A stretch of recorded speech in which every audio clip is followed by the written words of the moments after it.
To the final segment of the show for today. We're talking to Minister Gregory Taylor, and he's talking about the state of spirituals and hymns in the African American church. And Minister Taylor, let's continue our discussion, because I think that what you've already pointed out is that there has been a loss of, in a real sense, spirit in the spirituals and hymns in the African American church. And what you're trying to do is to somehow bring back some of the spirit. And when you talk about the spirit, you mean the emotions that generally come from the songs as they were formerly sung, and the emotions that come from the songs the way that they are presented, that are outside of the state of what has been the original hymns. And would that be a correct summation of some of the things? That is close, Dr. Haney.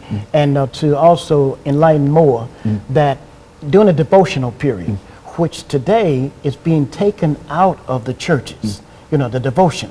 And I was told that the devotional is our foundation. This is the area where the songs were born in the hearts of our ancestors in the fields in America. And Dr. Gardner C. Taylor wrote in the book by Dr. Y.T. Walker, somebody is calling my name, that when Booker T. Washington went to Africa and came back to America, that he said that the children of Africa in the southern plantation, their music has a note, a new note in it, and this note can be traced back to suffering and sorrow, and also there's a note of joy, you know. And during a devotional period, they gave time for the Spirit to come, to pray and to sing, and to pray and to sing. And in Atlanta, Dr. Haney, when I got there, I found it hard to find the old hymns and spirituals in the devotion in church.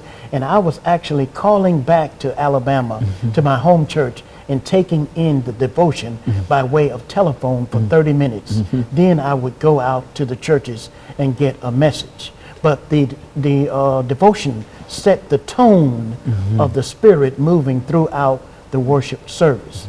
And there's a lot of elders here and deacons are telling me that this is being lost, but the congregations are not hearing the elderly today.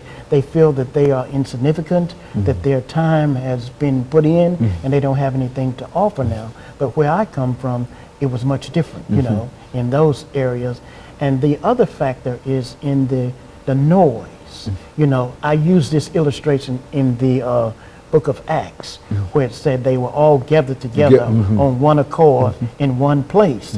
And suddenly there was a rushing mighty wind that come in, and it filled the house. And what I've noticed today, Dr. Haney, is that the bands, the instrument players will rush in just before worship, and they will set up their instruments and fill the house with noise, you know. And they're not being in tune to the timing of the Spirit. Some of them can get upset, not give themselves a chance to understand how that was working, you know. And I can recall in Atlanta hearing some of the mothers say, I know the Lord is my shepherd. I know the Lord is on my side. And just hearing them tell their stories is what our young people need to hear. And when it is sung correctly, it will satisfy the young and the old, you know. Because it's universal in a real sense. I think, yeah, that's what you're saying. That's right. And that it opens up the spirit and the emotions in a way that you can't often get with the saxophone or drums or whatever. And it's, yeah, I can certainly see that.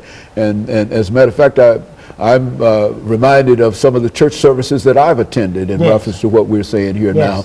And I think that perhaps over the last 5 minutes, we've got about 5 minutes. But I think that one of the problems might be that many people are not aware of it. I mean, they might know or at least think that something is wrong, but they are unable to put their finger on it as you're doing here. And I appreciate that. And Dr. Haney, what I realized that is enabling me to do this, and I must say this, when I got to Nashville, I realized that everybody had not grown up listening to the same kind of music.